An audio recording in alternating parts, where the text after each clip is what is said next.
Inspiration. That divine force which enables us to transform the ordinary into the extraordinary. It's the aha moment, when the floodgates burst open and ideas flow effortlessly. There's nothing like that euphoric rush of inspiration. You feel on top of the world. But what if you're just not feeling it, and everything seems drab, and the music stops? You can start to feel desolate, like an artist without a muse. On this episode, we dive into the ecstasy of feeling inspired. And discover how to cultivate a lifelong relationship with inspiration.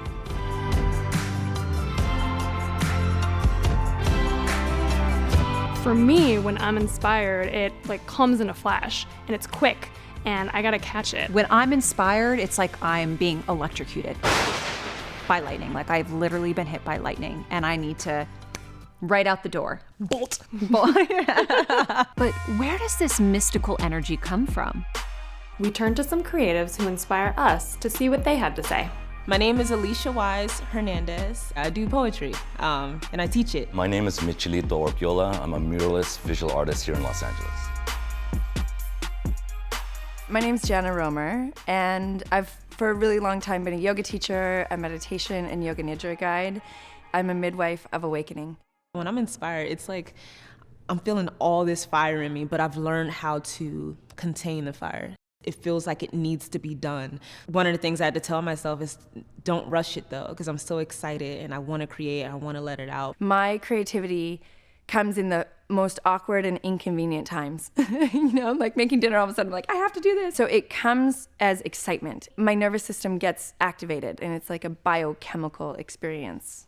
When it comes to inspiration, it's really difficult to set it in one place. The question of where did inspiration come from has been asked for ages, and I believe that it comes from within. I do about 160 pieces a year, so the inspiration comes from many different places. But when I'm done with a piece, you're getting a piece of my soul. You're getting a piece of my spirit. It's blood, sweat, tears, and spit on that canvas. I think it's really cool that if you break down the word inspiration, you get in spirit. You're a genius, yeah.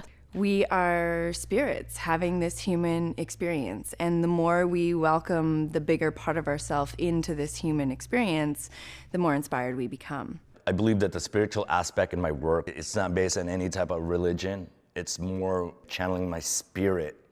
And normally you can see that when I light paint, because I have to be in tune with my musicians. That's basically channeling things from the inside. So when I'm painting, especially when I'm performing, there's no thought. I'm one with the brush.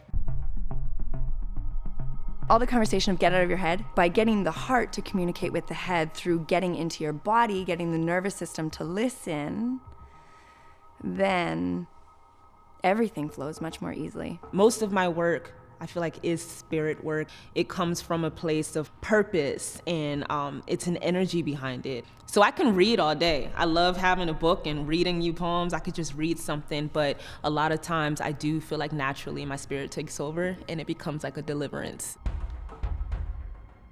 I reserve this name for the one I wish to find when the lights go dim. If I call you sis, I too have been the only of us in a crowded room. I too have learned we are the reason the room is full, that there are vultures feeding off our bodies here, and everyone sees our wide, wailing mouths, but nobody hears our screams. I see you, sis, your smile a practice. I know what becomes of us chewed up when we cover up the decay in keep going. I offer you these words, this oil, this calming for your body. It is a prayer that saved me from a bathtub. I escaped on a faint amen.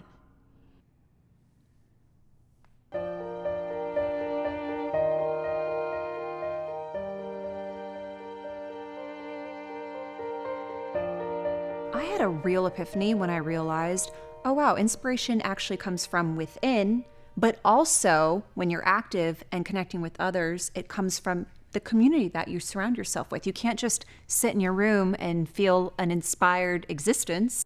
Ooh. When you see 3 or 4 artists going off at the same time on one piece, they show me where I can take my art. Because I would never have expected, oh my God, those 2 colors really do go together. And I would never learn that if I stuck just to myself. I used to be very solo. I used to be all about just like staying in my bubble, like I can inspire myself. And I didn't really have a community that pushed my pen. I kind of stopped writing for a while. And I've been pushing myself to collaborate with people who see a light in something that is helping this world grow. Constantly surrounding myself by those who inspire me. Look not of other art, look of how other artists lived their lives. Take Leonardo da Vinci, for example, one of the most inspired creatives to ever live. He had the most epic love affair with inspiration. Yeah, art historians have discovered that he was incredibly curious, open, observant, he was a team player, and he never stopped learning. As a teacher, for me, the most important thing is that I am perpetually a student. To have a long career, you have to be very open rather than be closed off, because this is how I do it. I think collaborating and working with others, the only reason that works is when you remove your ego. Normally I start off with putting my hand on my musician's heart. And we won't start until we're in the same rhythm. Yours is beating pretty fast. Breathing, a sense of meditation, losing your ego. And then once we're there, then it's time to go. Yeah, yeah, yeah, yeah, yeah. High shine on me. Salty breeze on, salty drops fall down my cheek. Oh, there he goes, my baby. Off to sea.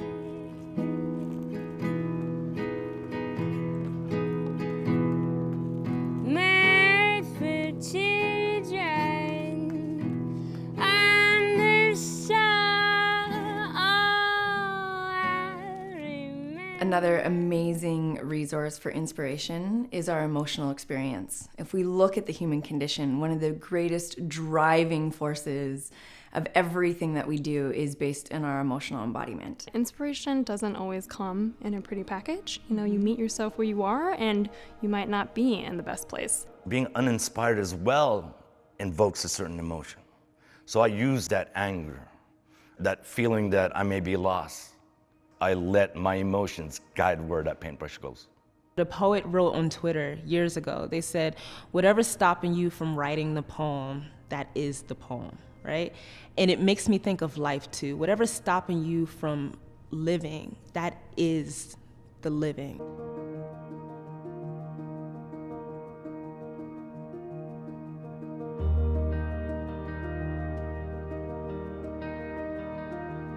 We oftentimes have so many voices going on in our head. We hear so much from the external world. You forget who you actually really are. And when you can meet your true self, then you're able to really act upon your inspiration, because the divine self is the inspired self. So when I look back into the very beginnings of my journey, I mimicked other art. And that was because I didn't have the confidence to step out of that realm. I never went to art school, so I had to teach myself how to paint. And I did that by turning off the lights. I painted in the dark. When we let the external world go away and we turn on in the internal world, we meet our divine self, that capital S self inside. And that is really the voice within that is all of the inspiration you ever needed. I've always believed in myself, even when I wasn't creating a lot of poems or writing. But I remember those days where I felt so empty. I just felt like I need to be doing more. I'm better than this. So I needed time off. And that reminded me that sometimes we need to take a step back and give ourselves time just to be. We are constantly flooded with the messages of grind it out, push through, I'll sleep when I'm dead. But that is actually the worst thing you can do if you're trying to meet inspiration halfway. Did you know that research in brain imaging shows that relaxation and sleep are linked to having epiphanies? Basically, what you're saying is we should take more naps? Yeah, that's correct. Can we go take a nap now? Yes, please. Okay. To open up the doorway of inspiration when you're feeling uninspired, actually stop. Just stop and find yourself. Locate yourself in space, locate yourself in time, get acquainted with the room that you're in, close your eyes and watch your breath. And let your breath show you what wants to come out. Alyesha, Mitchelito, and Jana showed us that with the right mindset and practice, it is possible to meet inspiration again and again in life. I have a poem about where I'm from and how much that has been a blessing. And I feel like that's the closest to when it comes to my creativity process. Can I share?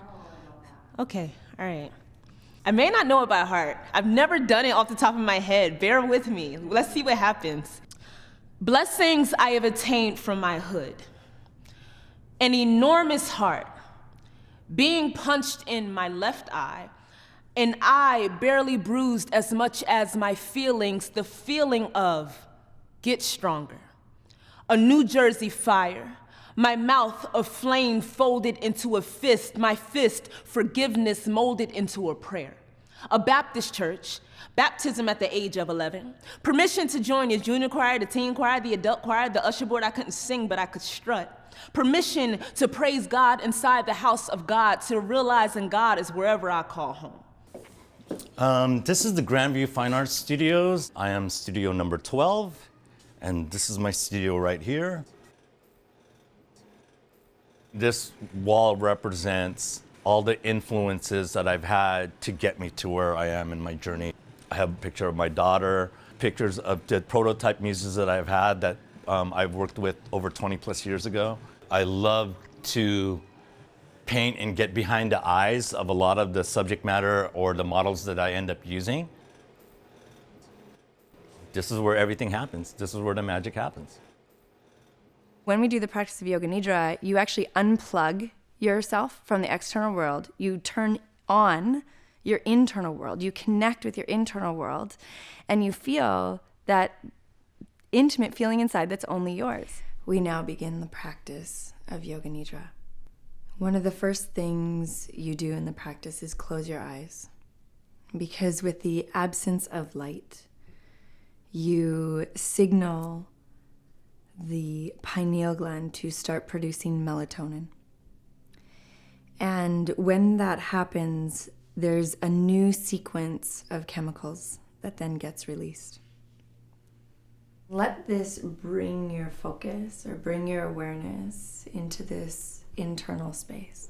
There's a point in the practice where the heart-brain coherence is online. You're fully present in the body, and then there's no stress hormones being released. And I'll ask you to feel pairs of emotions along a polarity. And as we become more aware of our emotions, all different emotions, then the creative inspiration comes from the struggle and our journey out of the struggle. My childhood witchcraft. My blinds always closed, my clothes always black, my lips always whoopee, my hood always unsure about where I was from. The embrace when they got sure. My brother Brace and my grandfather's shotgun protection, being alone near a dark alley surrounded by boys, no protection. The lessons beneath the trauma, always sharp eye, always eyes down a block, watch who's coming. An enormous heart and a pocket full of knives. Memories of that first kiss when a knife went missing, telling death, I am here. I know what it means to keep my hand away from the stove. I know what it means to not be afraid of the fire. My adult witchcraft, my blinds always open, my life lit, my lips pressed against my cheek like who want what? This kinship to the sky, this devotion to the dirt that raised me. Wow, I know it by heart.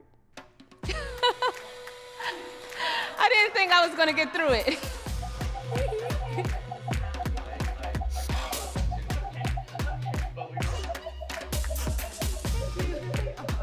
Thanks so much.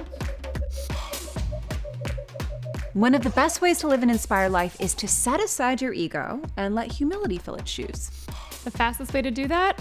Write a gratitude list. Today, just write 10 things you're grateful for. Carly, what you grateful for? I am grateful for you. Number one. Okay, I'm also very grateful for you.